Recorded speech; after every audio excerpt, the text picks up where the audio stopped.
to be obvious and exposed type of thing outside the body, for example. So you're going to have a lot of blood vessels and other stuff like that traveling through this areolar connective tissue. So lots of blood vessels in there, lots of nerves, lots of lymphatics. Because it is underlying all epithelium, it is a good arena for immune cells to be present. So anything that gets through that epithelium, you have immune cells ready to go there and take care of it. And again, this is supplying the blood vessels, the nutrients, and removing the waste from that overlying tissue above. So this is kind of a cartoon version of this one, but you can see the thicker pink fibers are the collagen fibers. The thinner purple fibers are going to be elastic fibers. The main cell we see in here is going to be these fibroblasts, but then you're also going to see a lot of those immune cells found throughout. Taylor, I'm on the computer. Oh, sorry. The other tissue type that we're going to be talking about is reticular connective tissue. This is going to be mainly those type 3 connective collagen fibers, what we refer to as reticular tissue. These are making a nice network that acts as kind of a scaffold or a framework to house a bunch of these lymphocytes, which are white blood cells. In order to stain these, we do a silver stain, so they usually stain black, and we find these in places like lymph nodes, the spleen, the thymus, all these different lymphatic organs. And again, making a scaffold for these lymphatic tissues to actually go and house the cells. So it's making a scaffold where all those cells are going to be housed. And you can see it something like this. So you can see those collagen fibers, and how the fibroblasts and other tissue types are going to kind of bind to those and can give you that scaffold of how this tissue is being formed. So this is an example of staining for the reticular fibers in the spleen. You can see those fibers really well. Reticular tissue in general, we'll see it's always going to be this black staining that looks something like this. So you'll see like a lot of the little nuclei of the cells and all these black fibers. That is reticular tissue. Dense connective tissues, the main thing on these ones, like I said, fewer cells, less ground substance, a lot more fibers when we talk about the dense connective tissues. We have two main types here. We have dense regular and dense irregular. The main thing with dense regular is all the fibers are in the same orientation. So you have all these collagen fibers traveling the same direction, little fibroblasts kind of in between, little bit of space in between, not a lot of blood vessels. Sometimes if you get the right image of these ones or the right slide, they do kind of look like a bunch of lasagna noodles stacked on top of one another. Where do we see this? Again, because they are all in the same direction, they're going to resist pulling in a single direction. If you think about the areas of the body where it's always pulled on the same way, it's going to be these tendons and ligaments. And this kind of again shows you kind of that lasagna noodle type of look to it, where you have them stacked on top of one another. And again, what is it doing? Well, ligaments bind bone to bone, tendons bind skeleton to bone. So, and again, those are the two places you see this dense regular connective tissue. And this is kind of showing you the example, a little bit more in the way of cells on this one than you see normally in this, but showing you a tendon here. Dense irregular connective tissue, very similar with the exception that the collagen fibers are in bundles traveling in all directions, or random directions, however you want to say that. So very similar to dense connective tissue, but in dense connective tissue they're all running parallel. In this case they're all going all over the place. If the dense regular was really good at resisting stresses in a particular direction, this is good at resisting stresses in all directions. Again, not a lot of blood vessels in there. Not a lot of cells, but lots of fibers, not a lot of space. But again, this one tends to look messier because you have fibers that are being sliced this way, being sliced this way, being sliced this way. So you see these fibers kind of going in all different directions. We will see on both of these, but especially dense regular especially, does not heal particularly well because there is a scarcity of blood vessels. Dense irregular, a little bit more blood vessels in there because this is underlying the skin, so we do get a little bit more blood vessels in there. These can heal a little bit better, but a lot of these things that do have a scarcity of blood vessels tend to heal very slowly because of that. You need nutrients to divide, to repair cells. If you're not getting a lot of blood vessels in these areas, you're not going to have a lot of ability to heal. So again, dense, irregular, we a lot of times see this on the deeper portion underneath the skin. So you have the epidermis, you have the areolar connective tissue beneath that. It is referred to as the reticular dermis, which is a weird name for that they give it for that one. But that lower part of the dermis is going to be made up almost entirely of dense irregular connective tissue. It also a lot of times is making up capsules that surround different organs. It surrounds your overall muscle and muscle bundles. It makes different sheaths around cartilage and bone. So we see dense irregular connective tissue in a lot of different areas. And the main thing here, durable, withstanding stresses in a lot of different directions. Tendons and ligaments not made of this because they're always pulled on in a single direction.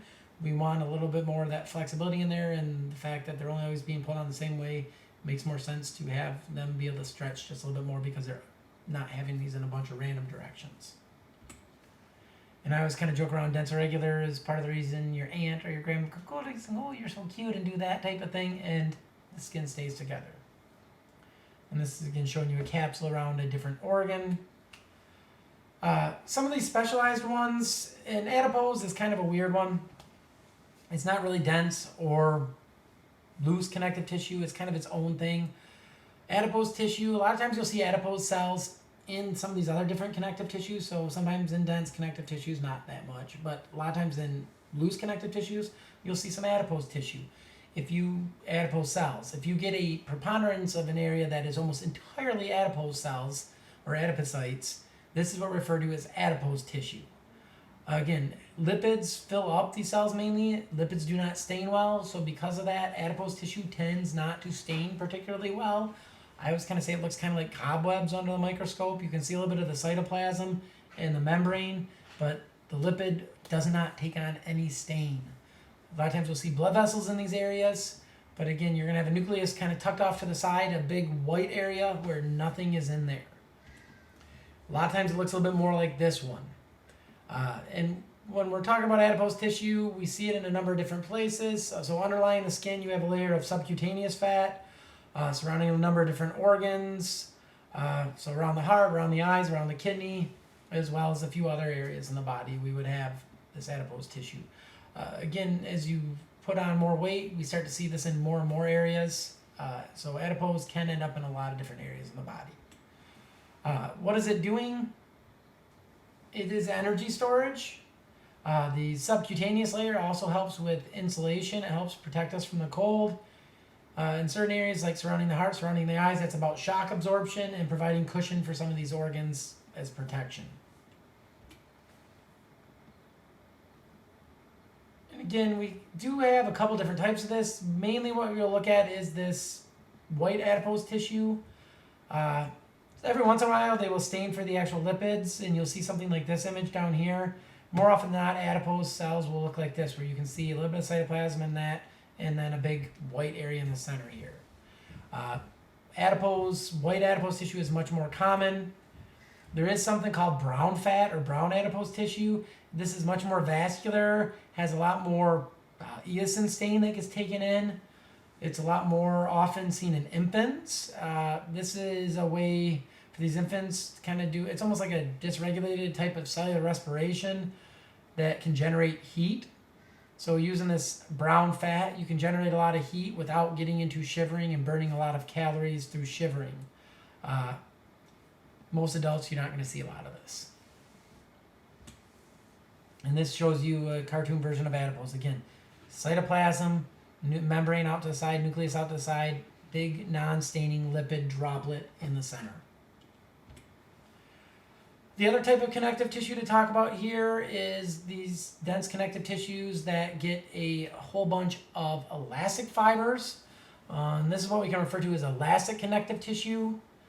It has a lot of fibroblasts in it. It's densely packed elastic fibers. We see this in mainly walls of large arteries. Things like the aorta is probably the best place to see this, where you can see these elastic fibers right here. Same thing right here. These are both probably pictures of the aorta, showing the wall of that. Gives it the ability to stretch out when you push blood into it and then recoil. But we also see it in the vocal cords, the trachea, certain ligaments that support the male genitalia. And again, you can see an image of it right here. A lot of times you'll see these little squiggly lines almost in it. That is when they stain a little bit more specifically for the elastic fibers, they will really kind of jump out as these little squiggles. So you can see it's stained for the special elastic stain.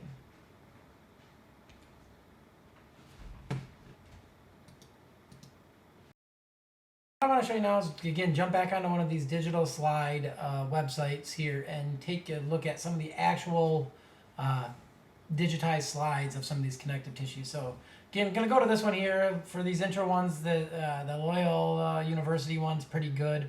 So if we go to the connective tissues, you can see you got a number of different things here. Personally, I'm not too worried about the mesenchyme. I'm not going to have you identify that, but first one I do want to show you is going to be areolar connective tissue.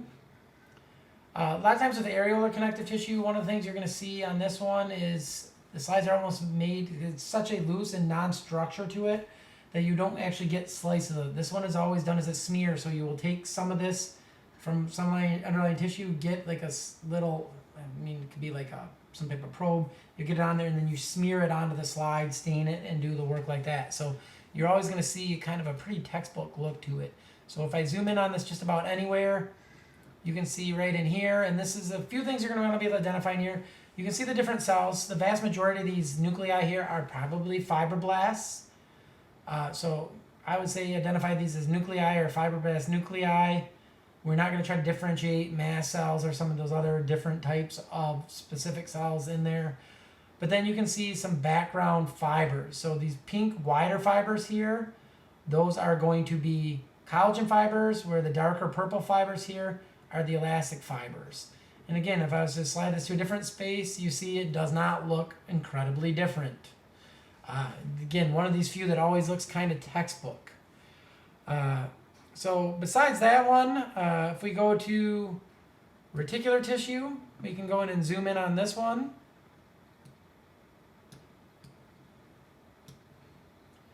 In reticular tissue, a lot of times you're going to see these black fibers, as you'll see in just a second here, once this zooms in.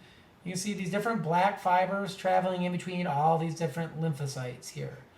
So this is pretty much what reticular tissue would look like. It is not the most exciting one, tends to look like this almost every time.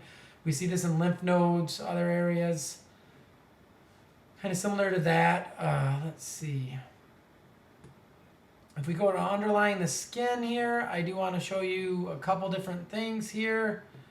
What I want to go to first, if I can find it, if there is in there, is I would show you some of the, I'm just going to see if it's present. So yep, we do have a little bit right here. So the other one, a lot of times that gets brought in with the loose connective tissues. So this area right through here, this is an area of adipose tissue. Again, you can see the outline of the cell here, nucleus tucked off to the side, large lipid droplet. That is going to be adipose tissue. If we go to a lot of the other areas on here, so this whole area right here, all this is dense irregular connective tissue. So you got these fibers going in a number of different directions. You see not a lot of space, lots of fibers. Cells tucked off to the side of a lot of those fibers. We can look at a couple different areas. But you can kind of see on all these ones, that is going to be that dense, irregular connective tissue.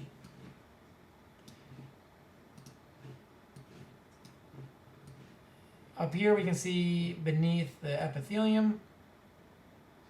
You can see epithelium up here probably. This is a lot of loose connective tissue right here. Kind of making up some of that underlying stuff underneath. Oh, that's a little bit more dense, sorry. But directly underlying this, you can see some of that loose connective tissue. This is areolar when it's in an actual section, not as a smear. The other type to point out here real quick is going to be the tendon. This is going to be your dense regular. So if we zoom in on the tendon, the main thing you can see on this one, sorry, I keep getting it to stay with it here. Pull it sideways here. Main thing you can see on this one, you don't see a lot of cells. You almost see no nuclei in this one, but all these things here are fibers running in the same direction. A little bit of space in between those fibers. That is that dense regular connective tissue. The last type, I don't believe we actually have it on here. So what I'm going to do real quick is zoom back out. We are going to go to cardiovascular system, and going to go to the aorta and zoom in on the wall of this. And if you're looking at this right here, you can see all these little squiggles right here. This is that elastic tissue that is making up the vast majority of the wall of that aorta. Again, the aorta needs to be able to expand and kind of go back together.